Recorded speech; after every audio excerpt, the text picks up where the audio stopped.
All right, welcome to The Explainer. I am absolutely thrilled to have you here today because, wow, we are diving into a truly gripping first-person account of survival. We're exploring a solo camping trip deep in the Australian bush that escalated from a peaceful, quiet retreat into pure, unadulterated terror. Our source material today is this direct, no-nonsense account from an experienced outdoorsman. He walked into the wilderness expecting complete solitude, but well, he found something completely different. It's just a fascinating look at isolation, survival instincts, and what happens when you suddenly realize you aren't exactly at the top of the food chain. The core premise of this whole explainer really boils down to this one chilling reality. But sometimes, something else finds you first. The narrator headed into the rough, unforgiving ranges behind the Gold Coast hinterland, just to clear his head. He wanted to leave the city and the cell signal completely behind. But, as you'll see, when you step that far off the map, you aren't just leaving civilization. You're stepping straight into an ancient ecosystem. Section 1. Into the Deep Scrub. The Gold Coast Hinterland. Okay, to really understand how things went so wrong, you kind of have to understand the environment. He parked his ute at the end of this totally overgrown track and hiked way past where the trail actually ended. He packed super light, bringing just the essentials, and that included a PLB, that's a personal locator beacon. Out there, zero cell service. No way. If you break a leg, get bitten by a snake, or run into serious trouble, this little device is literally your only lifeline to the outside world. He was entirely dependent on himself and this one little beacon. And the environment itself was already pushing back hard. He specifically mentions the wait a while vine. If you don't know it, it's this notoriously aggressive Australian plant that physically grabs and tears at your skin and clothing as you try to walk through it. The scrub was hostile, it was physically exhausting him, and it was setting this stage of complete vulnerability. Section 2. When the bush goes quiet. The warning signs. Suddenly, it was like someone just hit mute. I really want you to imagine that for a second. The Australian bush is famous for being incredibly loud. You've got layers of cicadas, frogs, birds like currawongs and kookaburras going off. But in an instant, every single sound stopped. Just dead quiet. The narrator describes this sudden silence bringing on a massive wave of primal dread, that biological hardwired feeling that you are suddenly in the presence of a massive predator. Now, what's really interesting about this timeline is tracking how fast things escalate over just 24 hours. It starts pretty subtly at midday with the muted bush, but by the afternoon, he finds giant claw gouges on a tree, way too high for a kangaroo, wider than a dingo. Then, by evening, as he's sitting by his fire, he hears these loud, heavy, deliberate branch snaps. We're not talking about a wallaby rustling around. This is the weight of a 100-kilo man. And the kicker? The next morning, his cooler, his esky, is properly opened. Not smashed or knocked over, but actually opened, and food is missing with zero animal bite marks left behind. The intelligence at play here was clearly rising. During that really tense evening of the heavy branch snaps, he grabbed his head torch and swept the dark tree line. And just for half a second, the beam caught it, eyes reflecting back at him, yellowish, and unnervingly high off the ground.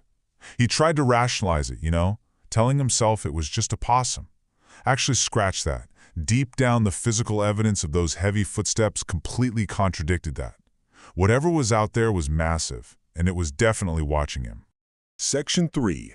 The stalking escalates. Being hunted. By the morning of the third day, full panic sets in. He realizes he's walked in a complete circle and is actively being hunted. It's around lunchtime when he finds undeniable proof right there on the ground. He puts his own hiking boot next to this massive barefoot impression in the dirt. The toes are splayed wide, the impression is incredibly deep, which means immense weight, and the stride length is almost double that of a tall man. To put that into perspective, this totally grounds us in the impossible, terrifying scale of whatever is hunting him. And then, the psychological warfare begins. It is genuinely unbelievable to think about the level of intelligence here. This creature doesn't just stalk him physically, it starts mimicking sounds. First, an off-timing kookaburra call. Then, impossibly, it perfectly mimics the sound of a phone notification out in the dead zone. Finally, a low melodic whistle, almost like someone calling a dog. When the narrator whistles back, it answers immediately, and it's closer. It's a completely calculated tactic designed just to disorient and terrify him. So he bolts, he runs. With his heavy pack, he's tripping, he smashes his knee, just pushing through the pain. But the footsteps behind him aren't running. They are heavy, methodical, and they're matching his desperate pace exactly. Thump, thump, thump. He is literally being herded. He finally manages to reach a small cliff overhang just as darkness falls, builds a massive fire, and backs himself right up against the rock wall with a knife in one hand. Section 4. The Close Encounter, 2 a.m. The fire is dying down. Suddenly, fist-sized stones begin raining right out of the dark. He yells out, and a deep growl vibrates right in his chest as this thing steps into the faint light. Think about the sheer scale of this for a second. 2.5 meters tall. That is well over 8 feet. Towering, imposing, and completely blocking the only way out. The anatomy is chilling. It's covered in dark, reddish-brown hair. It has these incredibly long arms hanging all the way down to its knees, a flat nose, heavy brow, a wide mouth.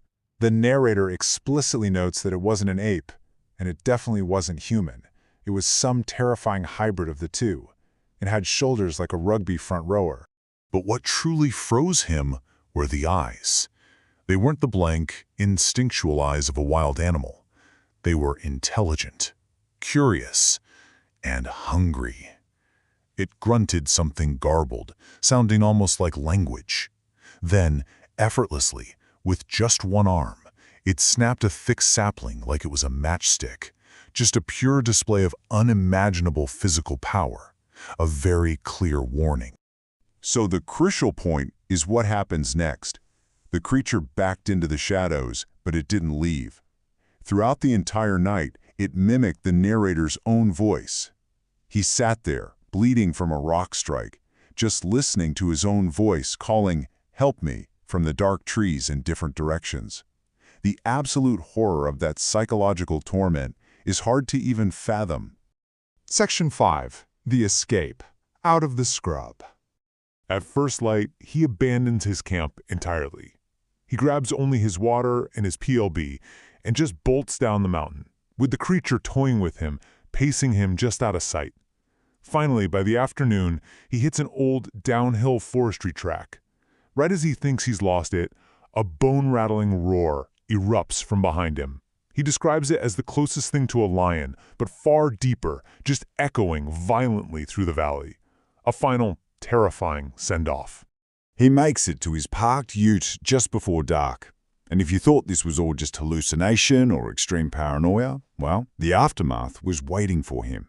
The windows of his locked vehicle were completely covered in massive, muddy handprints.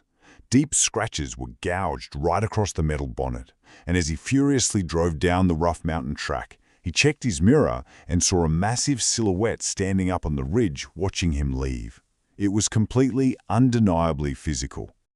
Lessons from the Scrub. Survival rules.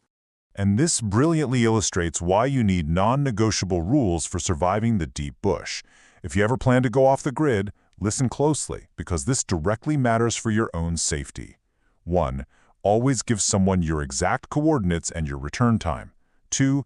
Never hike without a PLB. 3. Respect the land. Understand that it is ancient and you are just a visitor. And 4. Listen to the environment. If those birds go dead quiet, trust your gut, pay attention, and leave immediately. Now, while the police and most friends might just laugh off a story like this, the locals definitely don't. The narrator shared his experience with an old, seasoned bushman who gave him this absolute chilling validation. "Yowie, you're lucky, son. Some don't come back." It completely cements the legendary cryptid threat right into the reality of this specific, remote Queensland region. Which brings us to the end of our explainer today and leaves us with one massive lingering thought. Whether you believe it was an undocumented cryptid, a legendary yowie, or something else entirely, the sheer terror, the physical footprints, and the scratched metal were very, very real. The Australian bush is incredibly vast and ancient, so I have to leave you with this. What is really hiding out there in the deep scrub? Thanks for joining me on this deep dive. Stay safe out there, and whatever you do, never go into the deep bush alone.